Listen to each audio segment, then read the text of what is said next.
Job lo tenía todo: riqueza, honor y una paz que parecía indestructible, pero el cielo estaba a punto de guardar silencio. Job, como el epítome de la integridad y la prosperidad, no solo es rico, es un hombre cuya paz parece blindada por su devoción. Estableceremos la atmósfera de su vida idílica para que la caída sea más estrepitosa. En la tierra de Uz, Job caminaba con la frente en alto, no por arrogancia, sino por la tranquilidad de una conciencia limpia y una cuenta rebosante de bendiciones. Su hacienda era un mar de abundancia. Poseía 7,000 ovejas que cubrían las colinas como nubes blancas, 3,000 camellos que formaban caravanas interminables y cientos de yuntas de bueyes labrando sus campos.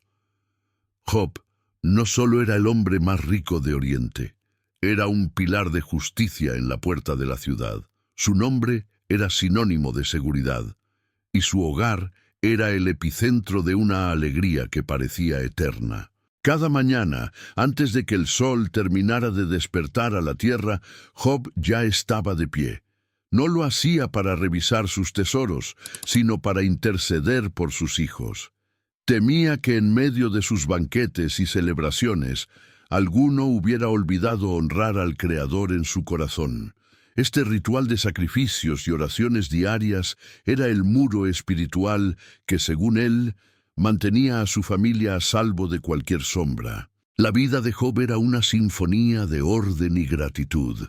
Sus 10 hijos compartían una armonía envidiable, reuniéndose en sus casas para celebrar la vida bajo la mirada protectora de su padre. Todo en el horizonte de Job brillaba con la claridad del cristal. No había nubes de tragedia, ni rumores de guerra, ni rastro de enfermedad. Era un hombre que lo tenía todo, viviendo en un oasis de paz absoluta. Sin embargo, más allá de la percepción humana, en las cortes celestiales, se estaba gestando un desafío que cambiaría la historia de la fe para siempre. La integridad de Job, que hasta entonces había sido su mayor gloria, se convirtió en el centro de un debate cósmico. Mientras Job ofrecía sus sacrificios en la tierra, en las dimensiones invisibles, se ponía en duda la raíz misma de su devoción y su lealtad. El adversario lanzó una acusación que resonó como un trueno. ¿Acaso Job teme a Dios de balde? El argumento era cínico, pero letal. Cualquiera es fiel cuando tiene los graneros llenos y los hijos sanos. Según esta lógica, la fe de Job no era amor, sino un contrato. No era devoción, sino conveniencia. El horizonte de cristal estaba a punto de recibir el primer impacto de una tormenta sin precedentes. Se le permitió al adversario tocar las posesiones de Job, pero no su cuerpo. En un solo día, el mundo que Job había construido durante décadas comenzó a desmoronarse con una velocidad aterradora. Mientras él descansaba, un mensajero llegó jadeando, con el rostro cubierto de polvo y terror. Le informó que los sabeos habían robado sus bueyes y asnas, pasando a sus criados a filo de espada. Antes de que el primer mensajero terminara de hablar, llegó otro con noticias aún más extrañas. Fuego del cielo había caído, consumiendo a las ovejas y a los pastores por igual. La devastación no era solo humana. Parecía que la naturaleza misma se había vuelto en su contra. El hombre más rico de Oriente estaba viendo cómo su fortuna se evaporaba en cuestión de minutos. Pero lo peor aún estaba por llegar. Un tercer mensajero anunció que los caldeos habían arrebatado sus camellos, dejando a Job sin medios de transporte ni comercio. El silencio en la casa de Job era pesado, pero se rompió cuando entró el último mensajero, el que traía la noticia que ningún padre está preparado para escuchar. Mientras sus hijos celebraban en la casa del primogénito, un gran viento del desierto derribó la estructura sobre ellos. En un instante, Job pasó de la opulencia total a la pérdida absoluta. Sus hijos, su legado y su sustento habían desaparecido. El horizonte de cristal se hizo añicos, dejando a Job solo con sus aras y su dolor. La caída era estrepitosa, justo como se había anticipado. Ahora el mundo entero y los cielos mismos observarían si el hombre de integridad se mantendría en pie sobre las ruinas de su vida. El gran colapso comenzó sin previo aviso, en una tarde que parecía ser tan apacible como cualquier otra. Job estaba sentado a la sombra, quizá meditando en la bondad de los días, cuando el primer mensajero apareció en el horizonte.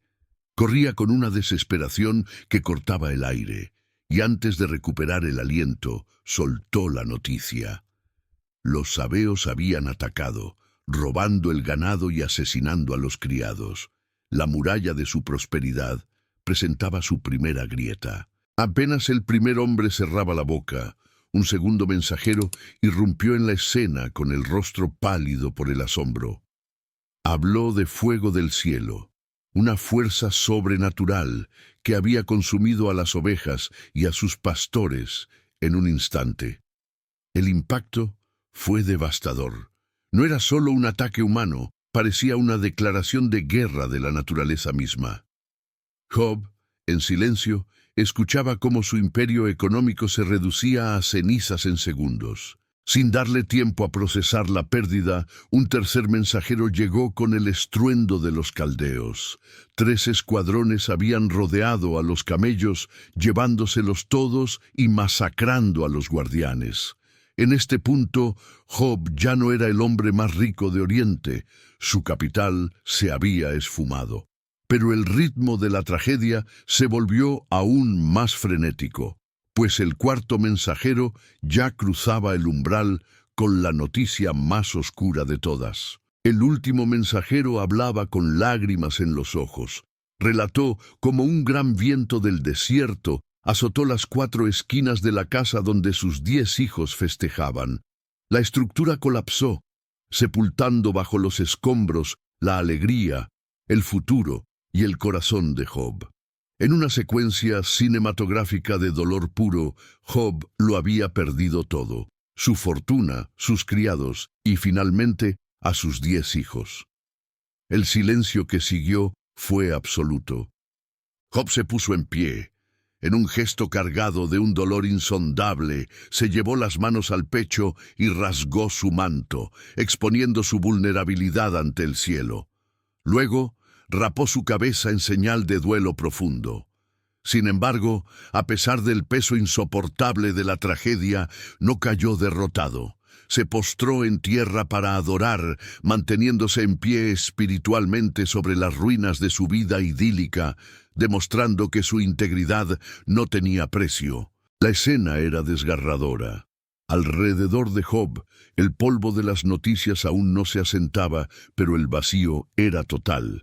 Sus generales y administradores habían muerto, sus hijos eran ahora solo un recuerdo bajo las piedras, y su nombre ya no pesaba en los mercados de Uz. El hombre que se despertaba como un rey se preparaba para dormir como un paria. La rapidez del colapso fue tan violenta que no dejó espacio para el consuelo humano. Sin embargo, en medio de la desolación, Job no buscó a quién culpar ni maldijo su suerte. Su reacción dejó mudos a los cielos y a los infiernos por igual. Con manos temblorosas pero firmes, se despojó de los símbolos de su estatus. La tela de su manto, ahora rota, ondeaba al viento del desierto como una bandera de rendición ante la soberanía divina.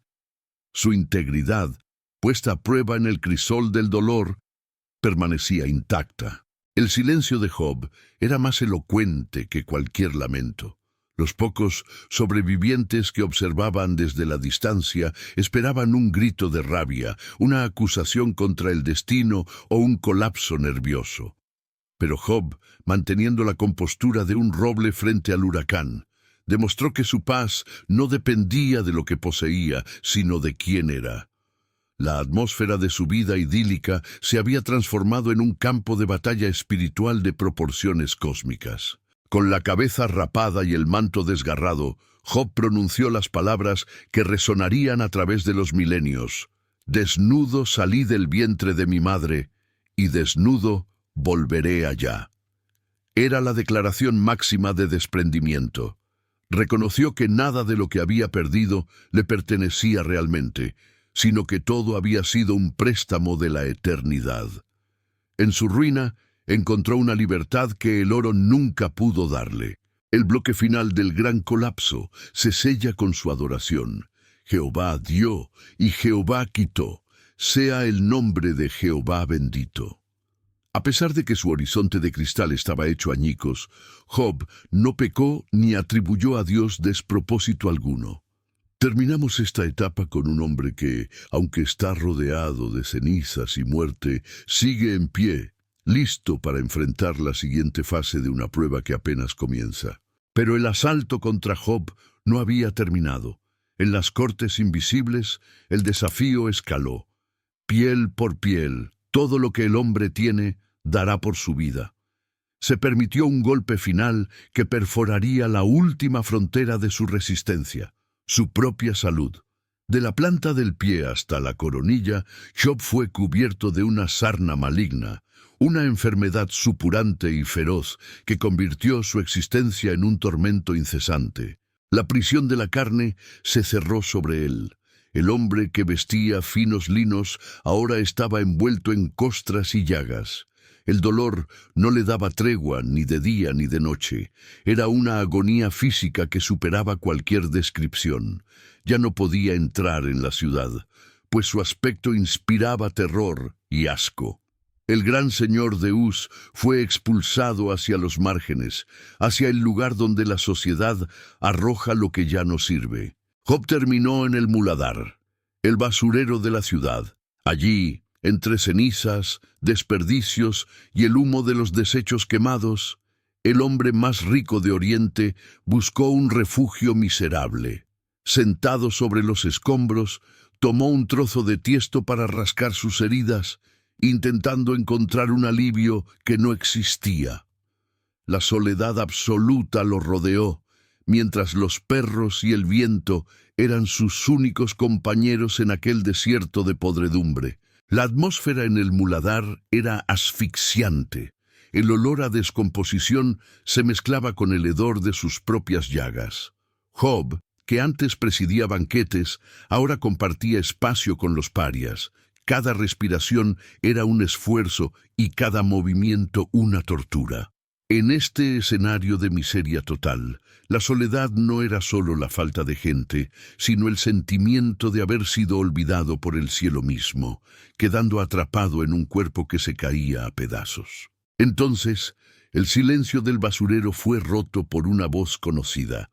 Su esposa, la única sobreviviente de su familia inmediata, apareció entre las sombras. Pero no traía palabras de consuelo ni ungüentos para sus heridas. Ella también estaba rota por el dolor de haber perdido a sus 10 hijos y toda su seguridad.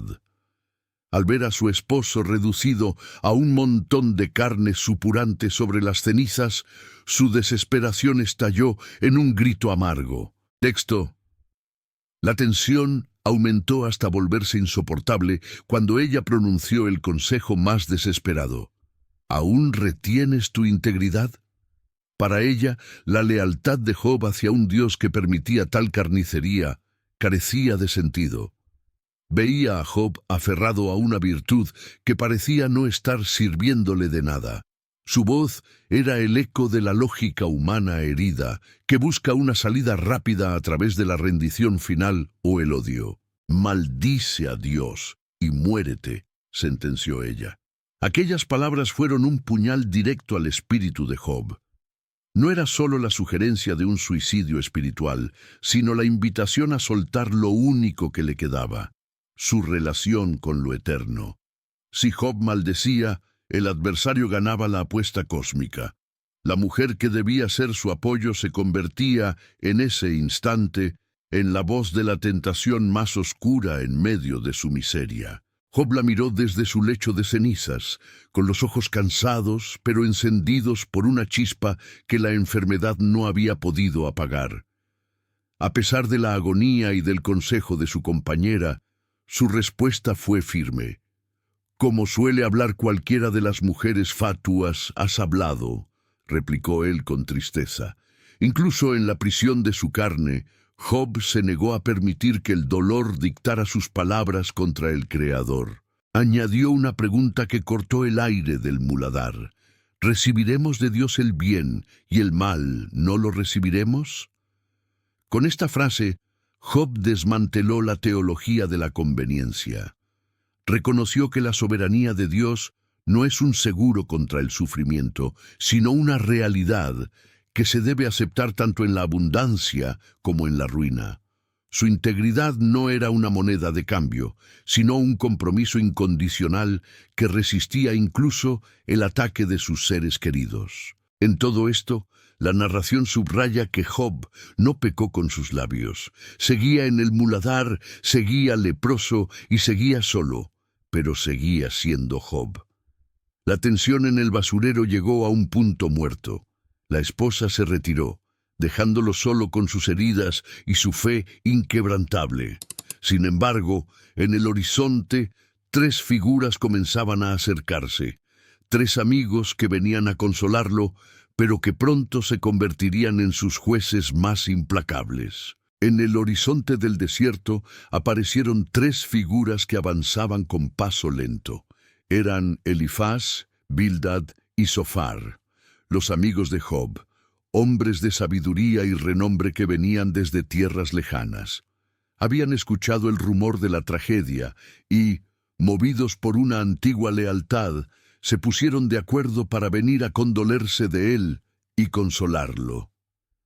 Sin embargo, ninguno de ellos estaba preparado para lo que sus ojos estaban a punto de presenciar. Cuando estuvieron a una distancia suficiente para distinguir la figura en el muladar, se detuvieron en seco. No reconocieron al hombre que estaba sentado entre las cenizas. El Job que ellos recordaban, el príncipe de Uz, vestido de púrpura, había desaparecido. En su lugar vieron una masa de llagas y dolor que apenas conservaba forma humana. El impacto fue tan violento que, al unísono, levantaron sus voces y lloraron con desesperación. Como señal de un duelo que superaba las palabras, cada uno rasgó su manto y esparció polvo sobre sus cabezas hacia el cielo. Se acercaron al basurero con pasos vacilantes, sintiendo que el suelo que pisaban era sagrado por el peso del sufrimiento. Se sentaron en tierra con él, formando un círculo de dolor en medio de la inmundicia. En ese momento comenzó uno de los periodos más densos y profundos de toda la historia. 7 días y 7 noches pasaron allí, sentados en el polvo, sin que nadie pronunciara una sola palabra. El silencio de los 7 días se convirtió en un muro de piedra entre ellos y el mundo exterior. No hubo diálogos, ni debates, ni intentos de explicar lo inexplicable. Solo se escuchaba el silbido del viento y la respiración fatigada de Job. Era una calma absoluta, pero cargada de una tensión que amenazaba con romper el alma. Este silencio no era un vacío, sino el peso de una realidad que los desbordaba. Los amigos observaban que el dolor de Job era demasiado grande para ser interrumpido por clichés o consuelos baratos. Durante esas 168 horas, el tiempo pareció detenerse en el muladar de Uz. Fue un punto de giro narrativo donde el lenguaje humano se reconoció impotente frente al misterio del sufrimiento extremo y la pérdida total. Para Job, ese silencio fue el espejo donde comenzó a ver la muerte de su antigua identidad. Ya no era el padre de 10 hijos, ni el dueño de miles de camellos, ni el juez respetado en la puerta de la ciudad. El silencio lo despojó de sus títulos hasta dejarlo solo con su existencia desnuda.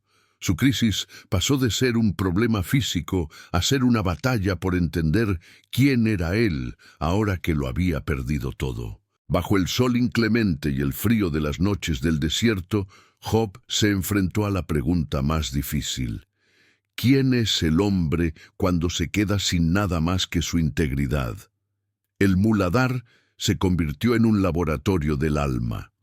Mientras sus amigos permanecían mudos, Job procesaba el colapso de su mundo. El silencio de Dios, sumado al silencio de sus compañeros, creaba una presión interna que estaba a punto de estallar en un grito. Aquellos 7 días fueron la calma que precede a la tormenta teológica. En el interior de los amigos, el silencio empezó a transformarse. Lo que al principio fue empatía pura, comenzó a convertirse en juicio. En sus mentes empezaron a buscar una razón, una lógica que explicara por qué un hombre podía caer tanto. El silencio permitió que las semillas de la sospecha comenzaran a germinar, preparándolos para el asalto dialéctico que vendría después. Finalmente, el peso del silencio se volvió insoportable. La atmósfera estaba saturada de preguntas sin respuesta y de una angustia que ya no cabía en el pecho de Job. La identidad del patriarca se había fundido en el crisol de la espera.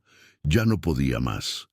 El hombre que había guardado silencio ante la pérdida de sus hijos y su salud estaba a punto de abrir la boca para maldecir, no a Dios, sino el día de su propio nacimiento. Cuando el 7º día llegó a su fin, Job rompió el aire con un lamento que sacudió los cimientos de la sabiduría de sus amigos. El silencio de los 7 días terminó, dando paso a una batalla de palabras sobre la justicia, el pecado y la soberanía. El escenario estaba listo para el debate más importante de la antigüedad. La calma se había terminado. La verdadera lucha por la verdad estaba por comenzar en el muladar. Cuando el silencio finalmente se quebró, no fue para traer alivio. Las primeras palabras de los amigos cayeron sobre Job como piedras lanzadas con precisión religiosa. Elifaz, el mayor de ellos, abrió el discurso con una cortesía fría que pronto se transformó en una acusación velada. La premisa era simple y brutal. En un universo gobernado por un Dios justo, el inocente no prospera en el dolor ni el malvado escapa del juicio. Comenzó entonces el juicio de los justos. Los amigos que antes lloraban con él, ahora se erigían como fiscales de su miseria. Introdujeron la falsa teología de la retribución automática. Si Job estaba sufriendo de forma tan extrema, la lógica dictaba que debía existir un pecado oculto proporcional a su desgracia. Para ellos, el muladar no era una prueba de fe, sino la prueba irrefutable de una falta grave que Job se negaba a confesar. La tensión en el basurero subió rápidamente. Job escuchaba con asombro cómo sus compañeros convertían su dolor en un silogismo matemático. «Piensa ahora», le decían, «¿qué inocente ha perecido jamás?» Estas palabras buscaban acorralar la conciencia de Job, forzándolo a admitir una culpa que no sentía. La frialdad religiosa de sus amigos era más dolorosa que la sarna, pues atacaba la única posesión que le quedaba en el mundo, su integridad. Job no se quedó callado. Con una voz ronca por la agonía, pero firme en su convicción, comenzó a defender su inocencia. No afirmaba ser un hombre sin pecado, sino un hombre que no había cometido maldad suficiente para justificar tal devastación. «Enseñadme», clamaba Job, «y yo callaré, hacedme entender en qué he errado». Su defensa no era arrogancia, sino un grito de honestidad frente a la teología simplista de sus compañeros. Bildad y Zofar se sumaron al ataque, endureciendo el tono. Bildad sugirió incluso que los hijos de Job habían muerto por sus propias transgresiones. Una crueldad que llevó la tensión narrativa al límite. Para estos hombres, defender a Dios significaba necesariamente condenar a Job. La religión se convertía en un arma de opresión, donde la piedad se medía por el éxito y la desgracia se interpretaba como una sentencia divina inapelable. La soledad de Job se profundizó. Estaba atrapado entre un Dios que guardaba silencio y unos amigos que hablaban demasiado. Exploramos aquí la tragedia de la falsa teología, la idea de que el sufrimiento es siempre un termómetro de la moralidad. Job se sentía abandonado por la lógica humana y por la justicia divina. su defensa se volvió un desafío directo al cielo, exigiendo un juicio justo frente a la miopía de sus jueces terrenales. «Miserables consoladores sois todos vosotros», exclamó Job con indignación. Los discursos de sus amigos, llenos de proverbios antiguos y verdades a medias, no tocaban la herida de su alma, solo echaban sal sobre ella. La brecha entre la experiencia real de Job y la teoría dogmática de sus amigos se hacía cada vez más ancha. El muladar era ahora el escenario de una batalla intelectual y espiritual por la verdad. A pesar de la presión, Job se negó a mentir para complacer a sus amigos o para calmar a un Dios que no comprendía. Su integridad consistía precisamente en no confesar pecados que no había cometido solo para escapar del dolor. La tensión subía con cada réplica. Job estaba defendiendo la posibilidad de que un hombre justo sufra sin causa aparente, una idea que sus amigos consideraban una blasfemia peligrosa. La frialdad de los compañeros contrastaba con el fuego del lamento de Job. Ellos hablaban desde la comodidad de su salud y sus riquezas. Él hablaba desde las cenizas de su existencia. Esta desconexión hacía que sus consejos sonaran vacíos y crueles. La discusión se volvió un círculo vicioso de acusaciones y defensas, donde el misterio de la vida era reducido a una simple ecuación de causa y efecto. Al final de este ciclo de discursos, la atmósfera en el basurero de Uz estaba cargada de amargura. Los amigos habían agotado sus argumentos y Job había agotado sus fuerzas. La teología humana había fracasado estrepitosamente en explicar el horizonte de cristal roto de Job. Todo estaba listo para que una nueva voz, más joven y apasionada, interrumpiera el estancamiento antes de que el mismo Creador tomara la palabra. De pronto, un torbellino aterrador sacudió el muladar y la voz de Dios tronó desde el caos. El Creador no dio explicaciones sobre el sufrimiento, sino que reveló su majestad a través de los misterios del universo.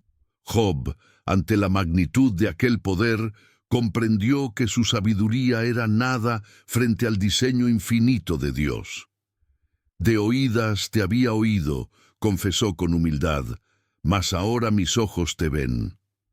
La presencia divina fue la respuesta definitiva a su grito. Dios reprendió la arrogancia de los amigos de Job por sus juicios falsos y ordenó al patriarca orar por ellos.